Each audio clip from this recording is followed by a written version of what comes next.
What's going on, everybody? Hope everybody's doing well. So today we're actually gonna show a little variation of Conga de Comparsa. Yeah, it's about to get kind of crazy up in here. Y'all already know what day it is. It's Tutorial Thursdays.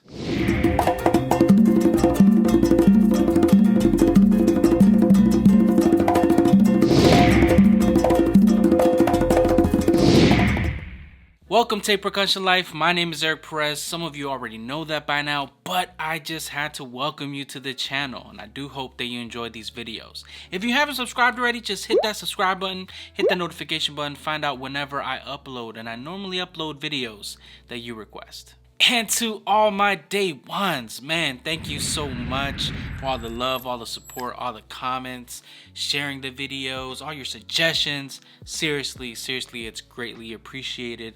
And thanks for the love on my little top 5 list. And yeah, it gets kind of crazy. I'm telling you, it's like there's categories to that. It's kind of crazy to put all the people that you're influenced by. I mean, like, I have another category for people like, you know, Mark Quiñones and Bobby Allende. I'm just saying, there's a lot of people that I'm influenced by, and I just have different categories. But yeah, I do appreciate the love and all the love-hate kind of feel on that video. And talking about one of the day ones, I just yesterday received notice in regards to a huge supporter of the channel by the name of MayLyn. I received a notice from, I think, a family friend, letting them know that her mother wanted for me to know that her daughter had passed away last Thursday. And she just wanted to let me know that how much these videos made her happy, how much they helped her through, you know, what she was going through. And you know, this is new territory for me. I've never felt this kind of way. I didn't know MayLyn personally. I just know MayLyn commented and watched every one of these videos. I'm not even like joking with you. She would comment, she would say something that she learned from it.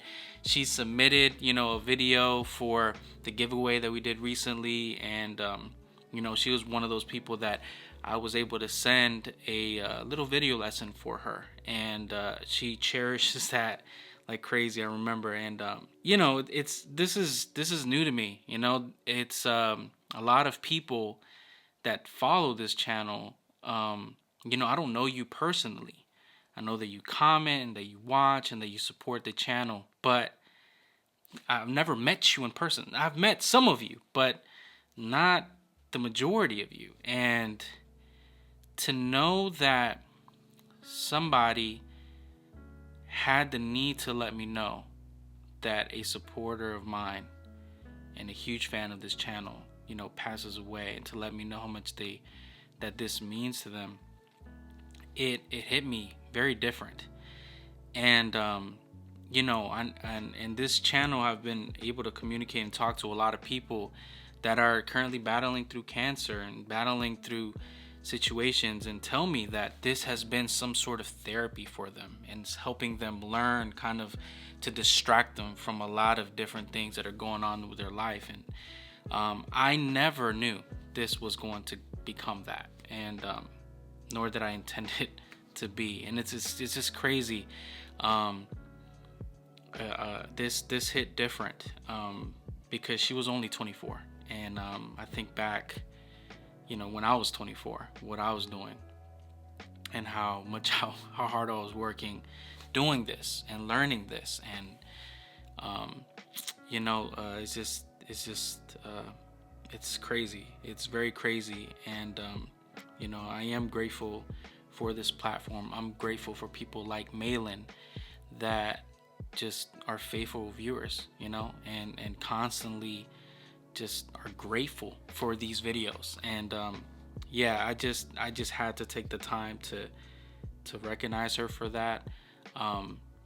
You know, I'm praying for MayLyn's mother, for strength, for some sort of comfort during this time, and for you know, all the friends and family, my deepest condolences. I think it's been like three or four people. Yeah, 3 or 4 people I think messaged me to let me know about MayLyn, and I'm like, wow, you know, um, that's how I know how special she was, you know. So I just, out of respect to a lot of people, I want to dedicate this video to MayLyn. May you rest in peace.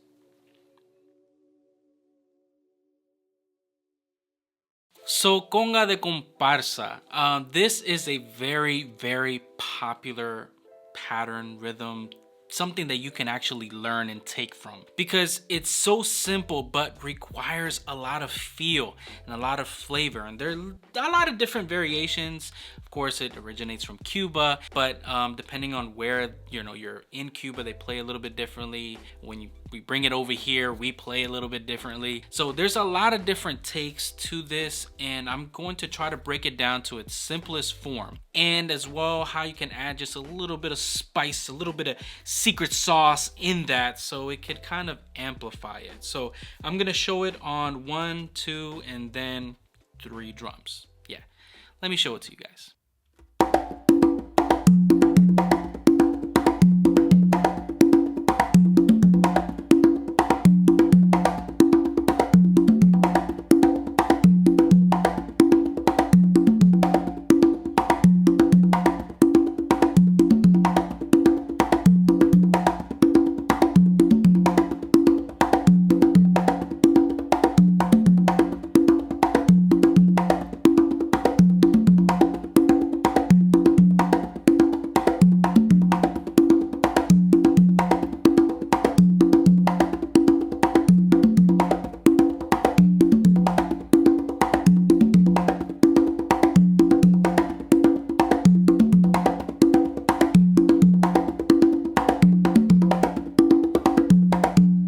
Like I said, a lot of good vibes, but you gotta love it. So what I'm going to do is I'm actually going to show it to you in its simplest form on 1 drum, and then how to add a second drum to do that variation, then how to just add a little bit of extra secret sauce and special spices to this variation, and then add a 3rd drum.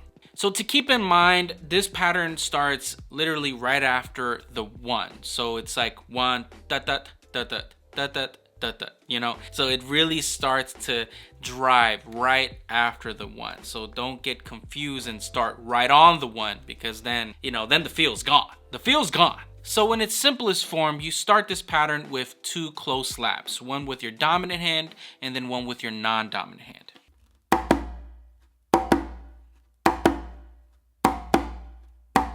After doing those 2 close slaps, you follow that with 2 opens, one with your dominant hand and then one with your non-dominant hand, and it's gonna sound like this.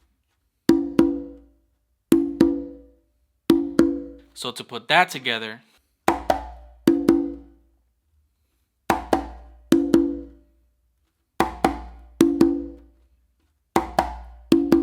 super simple. Now to just play that all the way through and kind of get the simplest form of a conga de comparsa is gonna sound like this.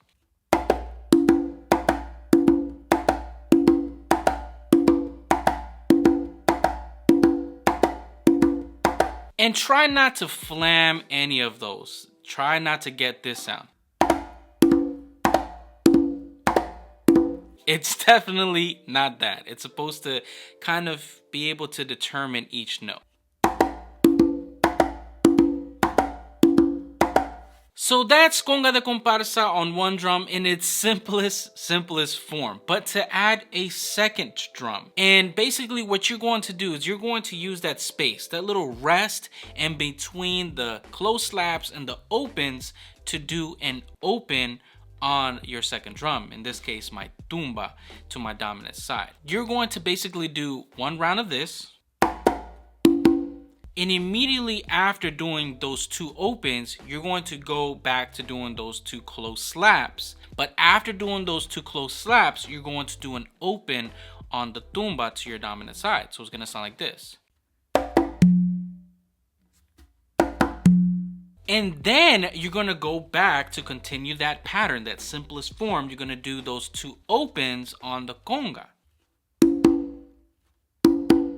And then again, you're gonna go back and doing an open on the tumba to your dominant side. So just to kind of put that part together.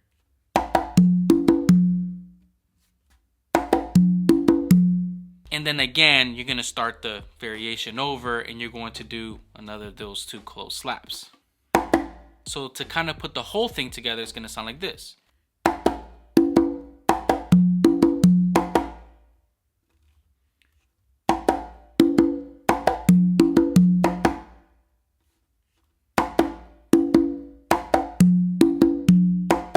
And of course, after doing that, if you're going to continue playing, you're going to be doing those 2 opens after that. So to kind of play that all the way through.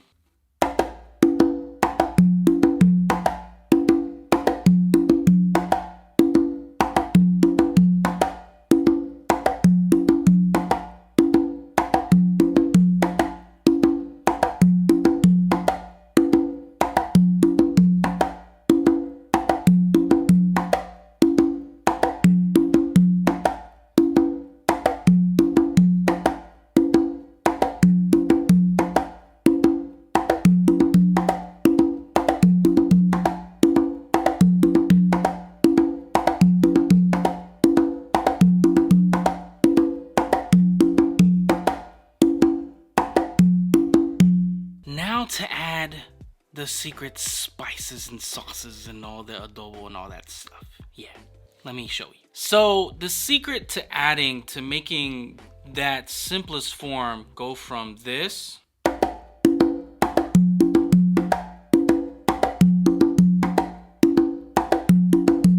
to this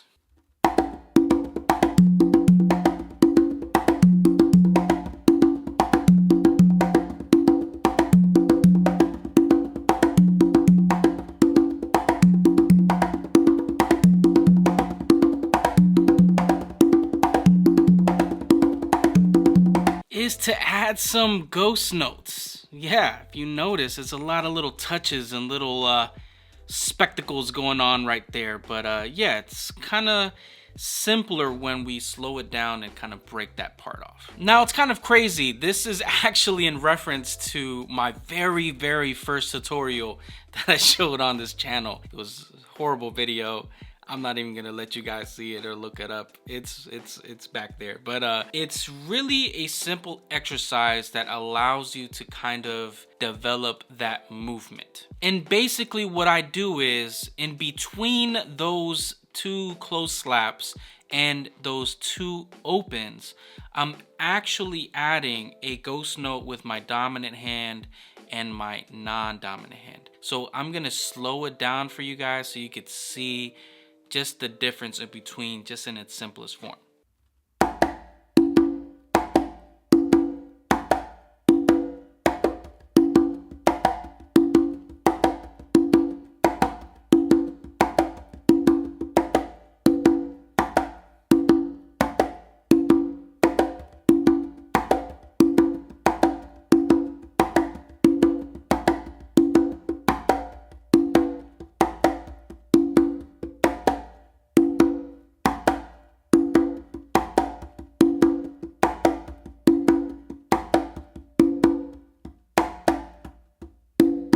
Did you guys see it? And can you tell the difference? Like, one is very kind of, you know, militarized, and the other one's kind of a little more smoother and allows you to drive it a little bit better. So the way to develop that is a close slap with your dominant hand, a close slap with your non-dominant hand, a ghost note with your dominant hand, and then a ghost note with your non-dominant hand.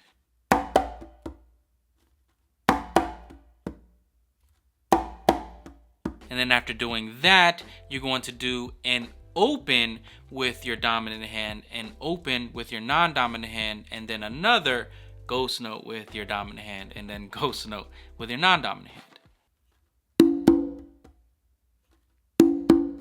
So to put that together,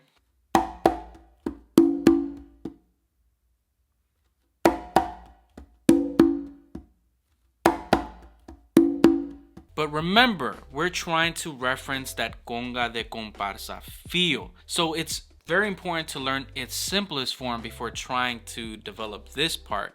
And the reason for that is because the simplest form kind of disciplines you to do that dry feel and to kind of just, you know, focus on each note, focus on the close slaps, focus on the opens, and not so much on the ghosting part. So it's very important to practice it first in the simplest way, because if you try to do it this way off the bat, you know, without developing that feel first, this is how it's gonna sound.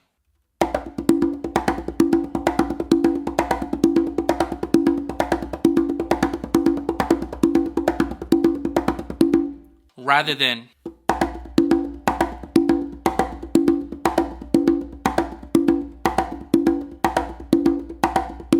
can you hear the difference? That's a major difference. And it's kind of doing the same thing, but again, because you develop its simplest form, those close slaps are very pronounced. Those opens are very pronounced, going off of the feel. Now, when adding the second drum, nothing much really changes except the ghost notes that you do with your dominant hand. So those kind of go away a little bit, and you're kind of really focus on making sure you're landing this part on time. So to kind of show you that indifference in between the simplest form to a little bit of ghosting is gonna sound like this.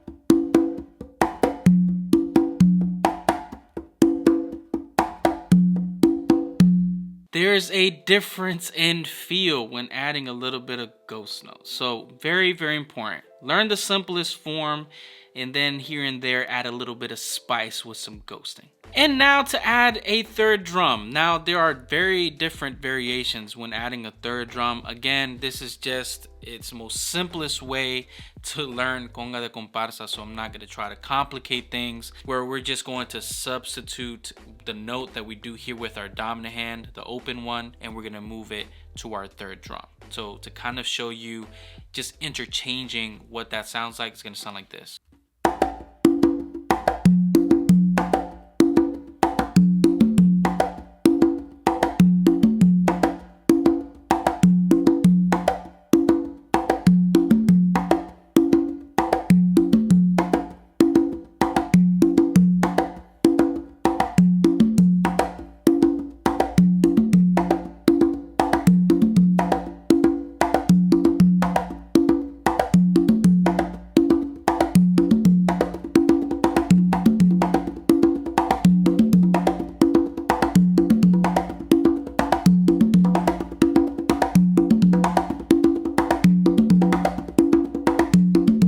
Again, not a major change, nothing spectacular, nothing super significant, but it does make a major difference when it comes to the sound that you're going to develop from this simple pattern. But yeah, this pattern is normally played in a 3/2 rumba clave, so to count it slowly and with clave, it's going to sound like this.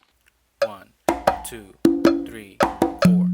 1, 2, 3, 4. 1, 2, 3, 4. 1, 2, 3, 4. 1, 2, 3, 4. 1, 2, 3, 4. 1, 2, 3, 4. 1, 2, 3, 4. 1, 2, 3, 4. 1, 2, 3, 4. 1, 2, 3, 4.